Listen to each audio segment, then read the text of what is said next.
Hace 5000 años, allí vemos a la Tierra en el espacio, en la que había evolucionado una especie de ser vivo a la que llamamos Homo sapiens, y que en el cercano Oriente va a desarrollar una gran civilización. Era pues el Valle del Nilo. El pueblo egipcio había desarrollado una mentalidad propia, producto de su geografía.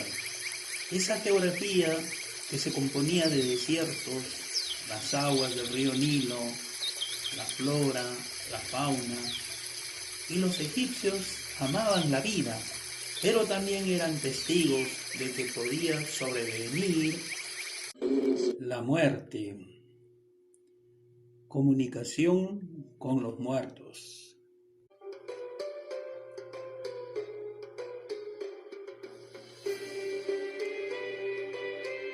El juicio de Osiris. El libro de los muertos del antiguo Egipto narra el juicio de Osiris, que era el acontecimiento más importante en el devenir de una persona cuando el finado era guiado por el dios Anubis.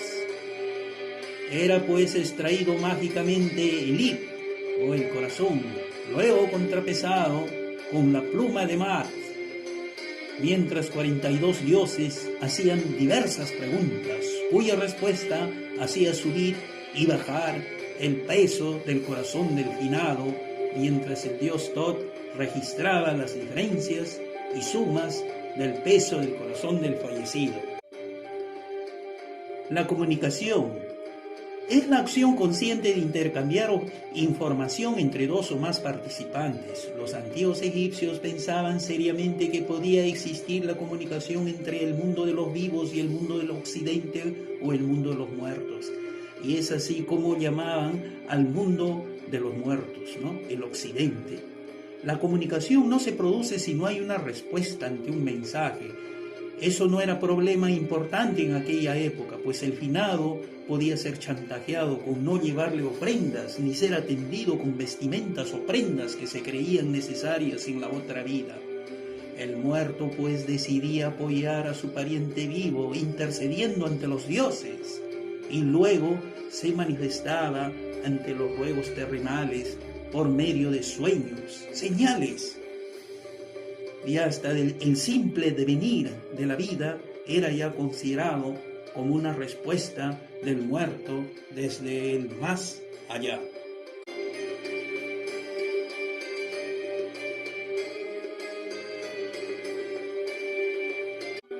El Lázaro egipcio es un relato del país del Nilo, similar a la del Lázaro bíblico. Fue escrito en la época del Egipto romano. Allí nos cuenta que Osiré lleva a su padre Sedna al mundo de los muertos, mostrando cómo vivían los ricos y los pobres. Ante su asombro descubren que los ricos no vivían tan bien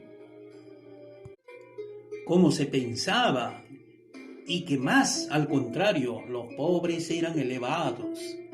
Este relato convencía pues a los egipcios que el otro mundo estaba cerca y que incluso podía haber algún tipo de comunicación. Carta al muerto. Sí, señor, se podía escribir una carta al muerto. Generalmente las cartas lo hacían en platos de ofrendas.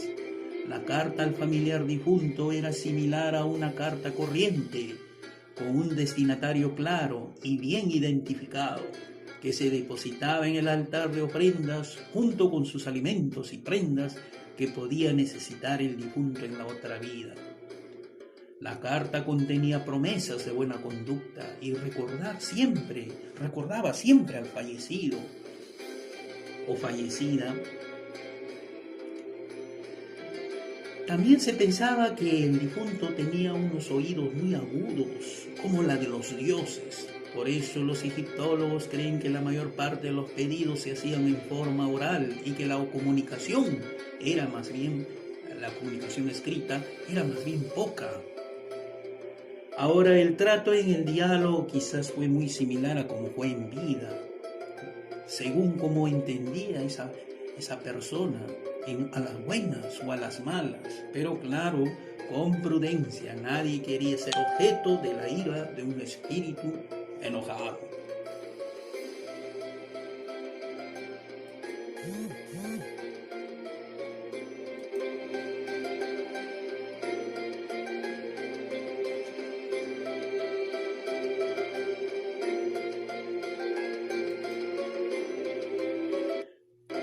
La esperada respuesta.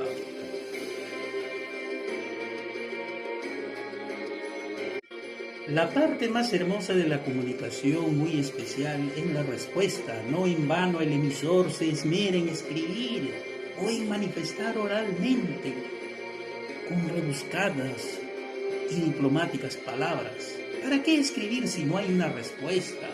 Eso lo tenían presente los antiguos habitantes de Kemet, pues para obtener la esperada respuesta había que tener mucha paciencia, pues el difunto ya seguramente estaba buscando el modo de manifestar su opinión ante las exigencias. La respuesta pues podía llegar en los sueños.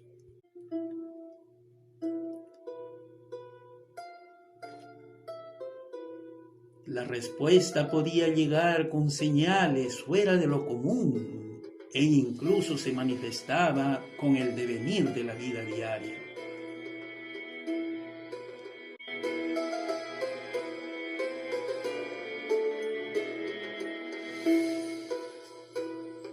Conclusión.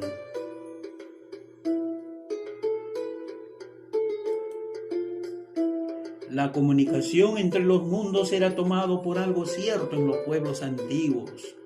No olvidemos la comunicación andina entre el Hanam-Pacha, el Cay-Pacha y el Ucu-Pacha, que se entendía como mundos no totalmente separados, pues se podía pasar de alguna manera entre dichos mundos. Lo mismo podría haber pasado en la concepción egipcia, era pues muy completa, como lo afirma el egiptólogo Jan Assmann, que cada acto de la vida del egipcio era pensado no solamente en el presente, sino también se pensaba en la eternidad, buscando la armonía con los dioses y el mundo terrenal.